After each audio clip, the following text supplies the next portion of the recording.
कार्यक्रम में उपस्थित मंत्रिमंडल में मेरे सहयोगी श्रीमान हरदीप सिंह पुरी जी,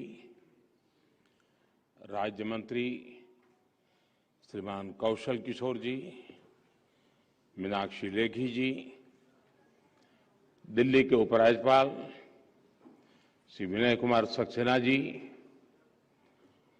दिल्ली के सभी माननीय सांसदगण, अन्य सभी महानुभाव और सभी उत्साह से भरे हुए लाभार्थी भाई और बहनों,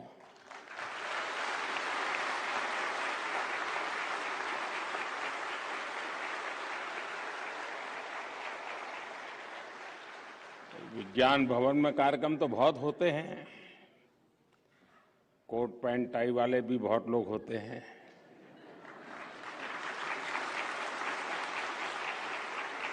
लेकिन आज जिस प्रकार के यहां सब हमारे परिवारजन दिख रहे हैं, उनका जो उमंग और उत्साह दिख रहा है, वो वाकई विज्ञान भवन को बहुत कम देखने को मिलता है।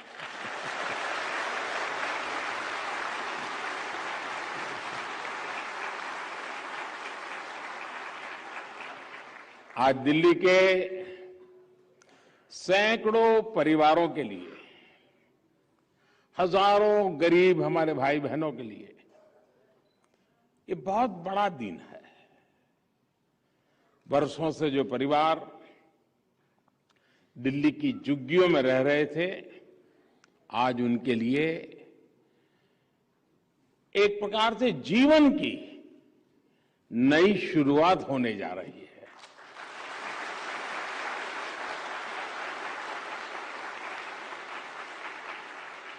दिल्ली के गरीब परिवारों को पक्का घर देने का जो अभियान शुरू हुआ है, वो यहां के हजारों गरीब परिवारों के सपने को पूरा करेगा।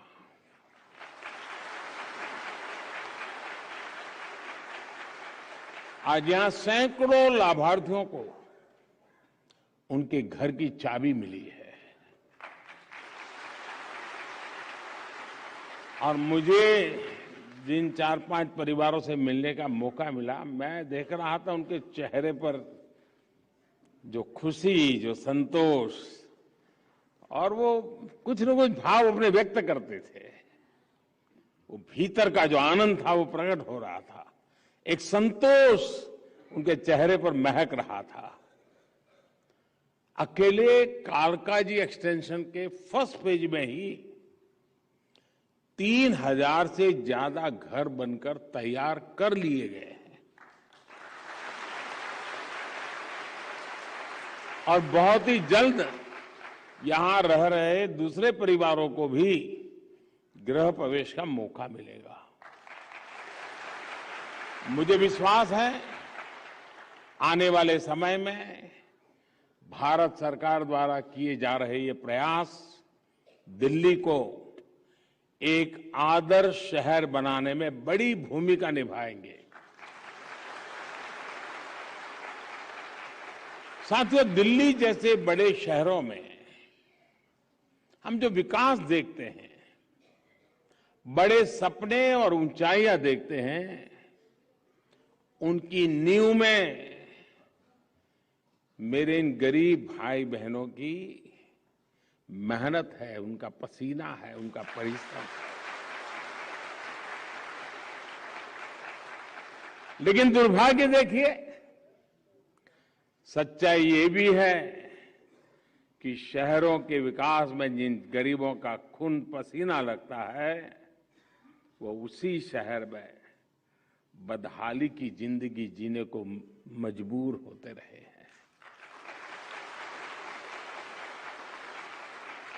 जब निर्माण कार्य करने वाला ही पीछे रह जाता है, तो निर्माण भी अधूरा ही रह जाता है।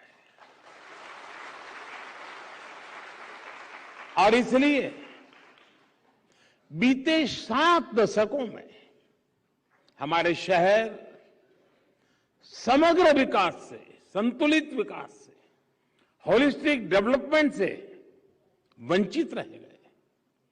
जिस शहर में एक और ऊंची ऊंची भव्य इमारतें और चमक दमक होती है, उसी के बगल में झुग्गी झोपड़ियों में बदहाली दिखाई देती है। एक और शहर में कुछ इलाकों को पॉश कहा जाता है, तो दूसरी ओर कई इलाकों में लोग जीवन की मौलिक जरूरतों के लिए तरसते हैं।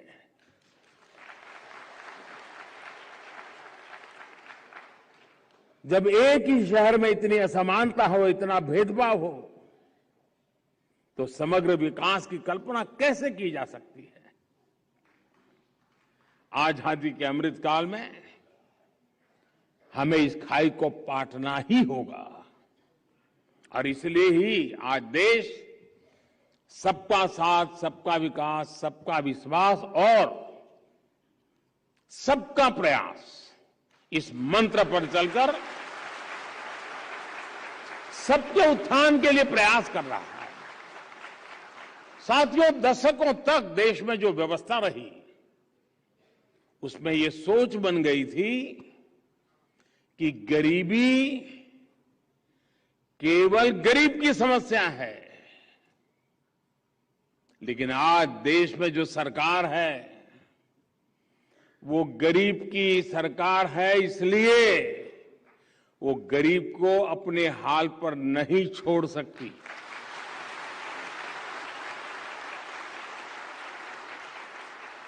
और इसलिए आज देश की नीतियों के केंद्र में गरीब है। आज देश के निर्णयों के केंद्र में गरीब है। विशेषकर शहर में रहने वाले गरीब भाई बहनों पर भी हमारी सरकार उतना ही ध्यान दे रही है। साथियों, कोई भी ये जानकर हैरान रह जाएगा, यहां दिल्ली में ही 50 लाख से ज्यादा लोग ऐसे थे जिनके पास बैंक खाता तक नहीं था।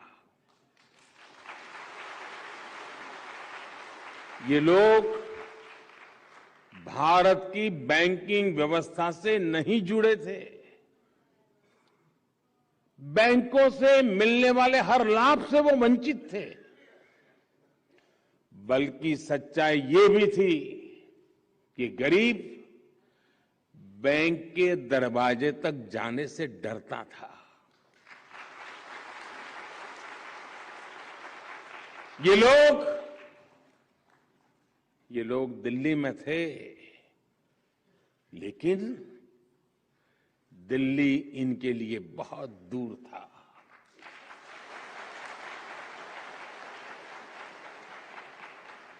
इसी स्थिति को हमारी सरकार ने बदला। अभियान चलाकर दिल्ली के गरीबों को, देश के गरीबों के बैंक खाते खुलवाए गए। तब किसी ने शायद ही सोचा होगा कि इसके क्या क्या फायदे हो सकते हैं। आज दिल्ली के गरीब को भी सरकार की योजनाओं का सीधे लाभ मिल रहा है। आज दिल्ली में हजारों साथी रेहड़ी पटरी की दुकान लगाते हैं, सब्जियां और फल बेचते हैं। कई साथी ऑटो रिक्शा चलाते हैं, टैक्सी चलाते हैं। इनमें से शायद ही कोई ऐसा हो जिसके पास आज भीम यूपीआई न हो।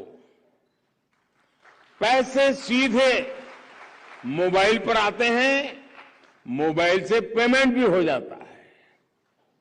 इससे कितनी बड़ी आर्थिक सुरक्षा भी मिली है। बैंकिंग सिस्टम से जुड़ने की यही शक्ति पीएम स्वनिधि योजना का भी आधार बनी।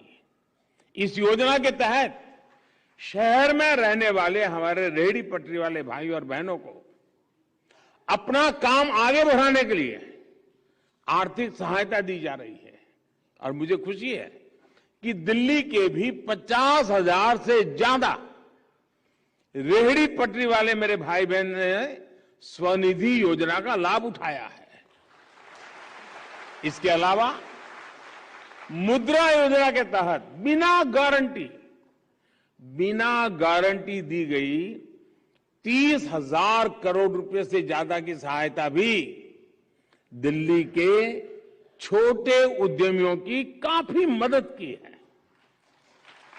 साथियों, हमारे गरीब साथियों को एक बड़ी दिक्कत राशन कार्ड से जुड़ी अव्यवस्थाओं से भी होती है। हमने one nation one ration card की व्यवस्था करके दिल्ली के लाखों गरीबों का जीवन आसान बनाया है। हमारे जो प्रवासी श्रमिक दूसरे राज्यों से काम करने आते हैं, पहले उनका राशन कार्ड यहां बेकार हो जाता था, एक सिर्फ कागज का टुकड़ा बनकर रह जाता था। इससे उनके लिए राशन की समस्या खड़ी हो जाती थी। One nation one ration card के जरिए इस चिंता से भी मुक्ति मिल रही है। इस योजना का लाभ कोरोना वैश्विक महामारी के समय दिल्ली के गरीबों ने भी उठाया है। इस वैश्विक संकट के समय में दिल्ली के लाखों गरीबों को केंद्र सरकार पिछले 2 साल से मुफ्त राशन भी दे रही है। इस पर सिर्फ दिल्ली में ही केंद्र सरकार द्वारा 2,500 करोड़ रुपए से अधिक खर्च किए गए हैं। ये जितनी चीजें मैंने गिनाई ना,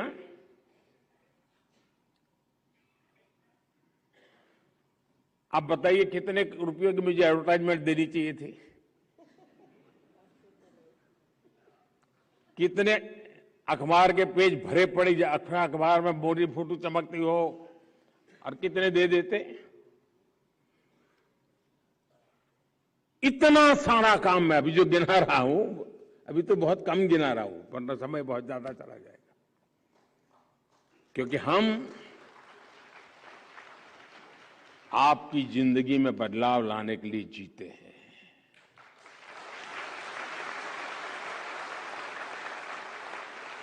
साथियों, दिल्ली में केंद्र सरकार ने 40 लाख से ज्यादा गरीबों को बीमा सुरक्षा कवच भी दिया है। दवाइयों का खर्च कम करने के लिए जन औषधि केंद्रों की सुविधा भी है। जब जीवन में यह सुरक्षा होती है तो गरीब निश्चित होकर अपनी पूरी ताकत से मेहनत करता है। वो खुद को गरीबी से बाहर निकालने के लिए, गरीबी से लड़ाई लड़ने के लिए, गरीबी को परास्त करने के लिए जी जान से जुट जाता है। ये निश्चिंतता गरीब के जीवन में कितनी महत्वपूर्ण होती है, वो किसी गरीब से बेहतर कोई नहीं जान सकता। साथियों, दिल्ली में एक और विषय दशकों पहले बनी हुई अनधिकृत जो कॉलोनियों का भी रहा है। इन कॉलोनियों में हमारे लाखों भाई बहन रहते हैं। उनका पूरा पूरा जीवन इसी चिंता में निकल रहा था कि उनके घरों का होगा क्या। दिल्ली के लोगों की इस चिंता को कम करने का काम भी केंद्र सरकार ने किया। पीएम उदय योजना के माध्यम से दिल्ली की अनधिकृत कॉलोनियों में बने घरों को नियमित करने का काम चल रहा है। अब तक हजारों लोग इस योजना का लाभ उठा चुके हैं। केंद्र सरकार ने दिल्ली के मध्यम वर्ग को भी उनके घर का सपना पूरा करने में बहुत मदद दी है। दिल्ली के निम्न एवं मध्यम वर्ग के लोग अपना घर बना पाए, इसके लिए उन्हें केंद्र सरकार की तरफ से ब्याज में सब्सिडी दी गई है। इस पर भी केंद्र सरकार की तरफ से 700 करोड़ रुपए से अधिक खर्च किए गए हैं। साथियों, केंद्र सरकार का लक्ष्य है कि हम दिल्ली को देश की राजधानी के अनुरूप एक शानदार सुविधा संपन्न शहर बनाएं। दिल्ली के विकास को गति देने के लिए हमने जो काम किए हैं, दिल्ली के लोग, दिल्ली के गरीब, दिल्ली का विशाल मध्यम वर्ग, वे इन सब के साक्षी के रूप में हर जगह पे अपनी बात बताता है। इस बार लाल किले से मैंने देश की एस्पिरेशनल सोसाइटी की बात की थी। दिल्ली का गरीब हो या मध्यम वर्ग, वो आकांक्षी भी है और अभूतपूर्व प्रतिभा से भरा हुआ है। उसकी सहूलियत, उसकी आकांक्षा की पूर्ति सरकार की सर्वोच्च प्राथमिकताओं में से एक है। साथियों, 2014 में जब हमारी सरकार आई थी तो दिल्ली एनसीआर में 190 किलोमीटर रूट पर ही मेट्रो चला करती थी। आज दिल्ली एनसीआर में मेट्रो का विस्तार बढ़कर करीब करीब 400 किलोमीटर तक हो चुका है। बीते 8 वर्षों में यहां 135 नए मेट्रो स्टेशन बनाए गए हैं। आज मेरे पास दिल्ली में कॉलेज जाने वाले कितने ही बेटी बेटियां, बड़ी संख्या में नौकरी पेशा लोग चिट्ठी लिखकर मेट्रो सर्विस के लिए आभार जताते हैं।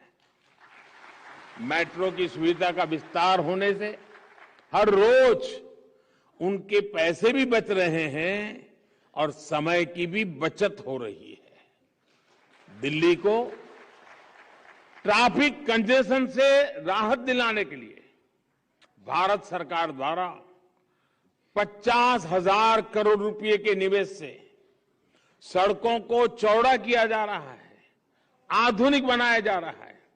दिल्ली में जहां एक और पेरिफेरल एक्सप्रेसवे बन रहे हैं, तो दूसरी ओर कर्तव्य पथ जैसे निर्माण भी हो रहे हैं। द्वारका एक्सप्रेस वे हो या अर्बन एक्सटेंशन रोड अक्षरधाम से बागपत 6 लेन एक्सप्रेस कंट्रोल हाईवे हो या गुरुग्राम सोहना रोड के रूप में एलिवेटेड कॉरिडोर, ऐसे कितने ही विकास कार्य दिल्ली में केंद्र सरकार द्वारा किए जा रहे हैं, जो देश की राजधानी में आधुनिक इंफ्रास्ट्रक्चर को विस्तार देंगे। साथियों, दिल्ली एनसीआर के लिए रैपिड रेल जैसी सेवाएं भी निकट भविष्य में ही शुरू होने जा रही है। नई दिल्ली रेलवे स्टेशन का जो भव्य निर्माण होने जा रहा है, उसकी तस्वीरें भी आपने जरूर देखी होगी। मुझे खुशी है कि द्वारका में 80 हेक्टेयर जमीन पर भारत वंदना पार्क का निर्माण अब अगले कुछ महीनों में समाप्त होने की तरफ बढ़ रहा है। मुझे बताया गया है कि डीडीए द्वारा दिल्ली के 700 से ज्यादा बड़े पार्कों की देखरेख की जाती है। वजीराबाद बैराज से लेकर ओखला बैराज के बीच का जो 22 किलोमीटर का स्ट्रेच है, उस पर भी डीडीए द्वारा विभिन्न पार्क विकसित किए जा रहे हैं। साथियों, आज मेरे इतने सारे गरीब भाई बहन अपने जीवन में एक नई शुरुआत करने जा रहे हैं, तो मैं उनसे जरूर कुछ अपेक्षाएं भी रखता हूं। अगर मैं आपसे कोई अपेक्षा रखूंगा तो पूरी करोगे ना? मैं कह सकता हूं कोई काम आप लोगों को करेंगे?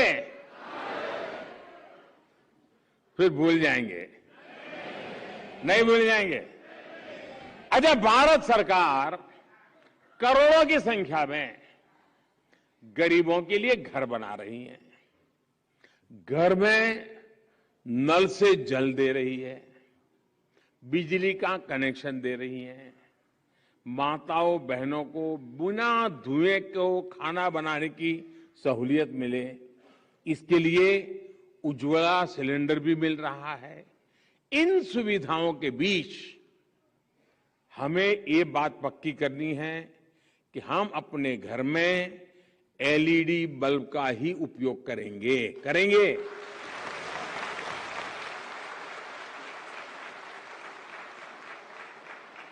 दूसरी बात, हम किसी भी हालत में कॉलोनी में पानी को बर्बाद नहीं होने देंगे। वरना आपको मालूम है कुछ लोग क्या करते हैं, बाथरूम में बाल्टी उल्टी रख देते हैं, नल चालू रखते हैं, सुबह 6 बजे उठना है तो घंटी का काम करता है, पानी आएगा, बाल्टी की आवाज आएगी तो लगेगा। देखिए, पानी बचाना बहुत जरूरी है, बिजली बचाना बहुत जरूरी है, और उससे भी आगे एक और बात, हमें यहां झुग्गी झोपड़ी का वातावरण नहीं बनने देना है।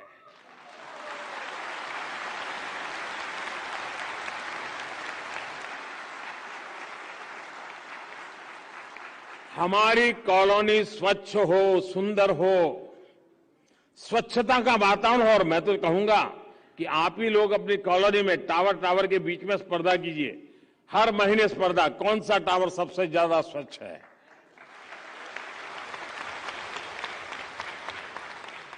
झुग्गियों के बारे में इतने दशकों से जो धारणा बना करके रखी गई थी, झुग्गियों को जिस तरह गंदगी से जोड़ा जाता था, अब हमारा दायित्व है इसको खत्म करना है।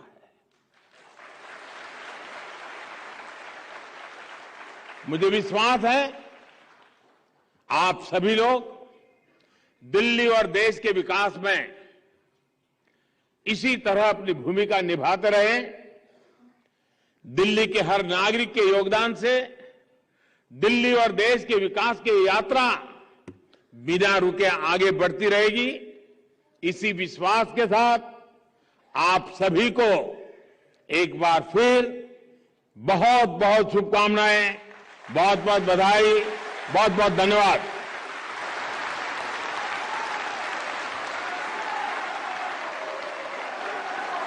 बहुत बहुत धन्यवाद माननीय प्रधानमंत्री जी, आपके